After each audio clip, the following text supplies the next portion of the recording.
ফুল চন্দন ধূপ দ্বীপে কেবলমাত্র তিনি সন্তুষ্ট নন, তার খিদে যে ভক্তিতে। হ্যাঁ, একদমই। খুব সুন্দর একটি ছোট্ট গল্প, অবশ্যই শুনবেন। কোনো এক সময়ের কথা। একটি গ্রামে সাধনা নামে একজন ব্যক্তি বাস করতেন, যিনি কর্মে কসাই ছিলেন, কিন্তু মনে প্রাণে শ্রী ভগবান বিষ্ণুর পরম ভক্ত। তার হাত সবসময় ব্যস্ত থাকতো মাংস কাটা আর তা বিক্রি করাতে, আর মুখ ভগবান বিষ্ণুর নাম জপে। সর্বক্ষণেই তার মুখে হরে কৃষ্ণ কৃষ্ণ কৃষ্ণ হরে হরে। এটা কোনো কোনো মানুষের মনে আনন্দ সঞ্চার করত, তো কোনো কোনো মানুষ এতে বিরক্ত বোধ করত। তারা বলতো, এই কেমন মানুষ, মাংস কাটতে কাটতে ভগবানের নাম জপ করছে। তারা উপহাস করত, কিন্তু সাধনা কসাই তাদের কথাকে উপেক্ষা করে ভগবান বিষ্ণুর নাম জপাতেই মত্ত থাকতেন। হঠাৎই একদিন কাজের শেষে দোকান থেকে বাড়ি ফেরার পথে খুব সহজেই সাধনা নজরে পড়ল একটি কালো রঙের পাথর। সাধনা ভাবলেন, এটিকে নিয়ে যাই, মাংস ওজনের কাজে ব্যবহার করতে পারবো। তো সাধনা পাথরটিকে তুলে নিলেন। সহজ সরল প্রকৃতির সাধনা বুঝতেই পারলেন না, তিনি যে পাথরটিকে তুলে নিলেন সেটা কোনো সাধারণ পাথরই নয়। তবে অল্প সময়ের মধ্যেই তিনি অনুভব করতে পারলেন পাথরটির অসাধারণত্ব।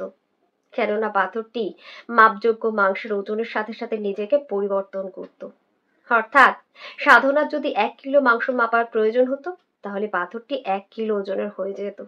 একই রকম ভাবে 2 কিলো কিংবা তার থেকে বেশি বা কম মাংস ওজনের ক্ষেত্রেও পাথরটি নিজেকে পরিবর্তন করত। এই কথা আগুনের মতো গোটা গ্রামে ছড়িয়ে পড়ল যে সাধনার কাছে একটি জাদু পাথর আছে। দূর দূরান্ত থেকে মানুষেরা ঘটনার সত্যতা যাচাইয়ের জন্য সাধনার দোকানে ভিড় জমালো। প্রত্যেকেই পাথরটি দেখতে চাইতো।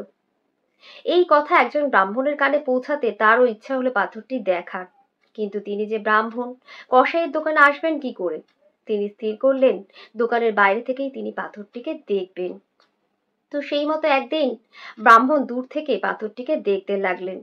একদমই পাথরটি মাপযোগ্য মাংসের ওজনের সাথে সাথে নিজেকে পরিবর্তন করছে। ব্রাহ্মণ একটু ভালো করে নিরীক্ষণ করতেই তার পায়ের তলা থেকে যেন মাটি সরে গেল। তিনি বুঝতে পারলেন পাথরটি যেমন তেমন পাথর নয়, এটি স্বয়ং বিষ্ণুর প্রতীক শালিগ্রাম। সাধনার মূর্খতার জন্য ব্রাহ্মণ ভীষণ ক্রোধিত হলেন। তিনি সাধনাকে ডেকে বললেন, মূর্খ, তুই জানিস না তুই কত বড় অন্যায় করছিস, এই ঘোর অনর্থ। তুই যেটাকে সাধারণ পাথর ভাবছিস সেটা কোনো সাধারণ পাথর নয়, সেটা শ্রী ভগবান বিষ্ণুর স্বরূপ শালিগ্রাম। তুই এটাকে মাংস ওজনের কাজে ব্যবহার করছিস, রক্তমাখা হাতে এটাকে স্পর্শ করছিস। তোর অন্যায় ক্ষমাযোগ্যও নয়। সাদাসিধে সাধনা নিজের ভুল বুঝতে পারলেন, করজোড়ে ব্রাহ্মণের কাছে ক্ষমা ভিক্ষা চাইলেন। তিনি পাথরটি ব্রাহ্মণকে দিয়েও দিলেন। ব্রাহ্মণ খুশি মনে পাথরটি নিয়ে বাড়ি এলেন। তিনি পাথরটিকে অতি যত্ন সহকারে স্নান করালেন, চন্দন মাখালেন, সাজালেন, ধূপদীপ দিয়ে পুজো করলেন। কিন্তু ভগবান এতে সন্তুষ্ট হবেন কেন? তার যে ভক্তির খিদে, তার প্রতি সাধনার যে ভক্তি, সেই ভক্তি ব্রাহ্মণের কোথায়? সেই রাতেই ভগবান বিষ্ণু ব্রাহ্মণের স্বপ্নে এলেন। তিনি ব্রাহ্মণকে বললেন, ব্রাহ্মণ, আমি তোর উপর অনেক খুশি, কিন্তু তবুও তুই আমাকে যেখান থেকে নিয়ে এসেছিস সেইখানেই রেখে আয়। তুই আমাকে কেন সাধনার কাছ থেকে নিয়ে এসেছিস? ব্রাহ্মণ বললেন, প্রভু, সাধনা যে কসাই, সে পাল্লার একধারে কাটা মাংস রাখে আর একধারে আপনাকে, ওইটা অপবিত্র জায়গা। এই কথায় ভগবান বিষ্ণু বললেন, সাধনা যখনই মাংস ওজনের জন্য আমাকে তোলে, তখন আমার প্রতিটি লোমকূপ পুলকিত হয়ে ওঠে। সাধনা আমার নাম নিয়ে ভজন কীর্তন করে, আমার অনেক আনন্দ হয়।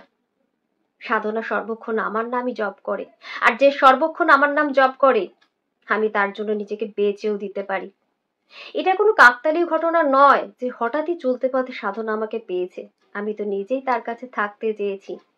এটাও কোনো কাকতালীয় ঘটনা নয় যে মাপযোগ্য মাংসের ওজনের সাথে সাথে আমার পরিবর্তন। আমি নিজেই বারে বারে সাধনার স্পর্শ পেতে চাই। সাধনা আমাকে নিঃস্বার্থভাবে ভালোবাসে, তুই আমাকে সাধনার কাছেই রেখে আয়।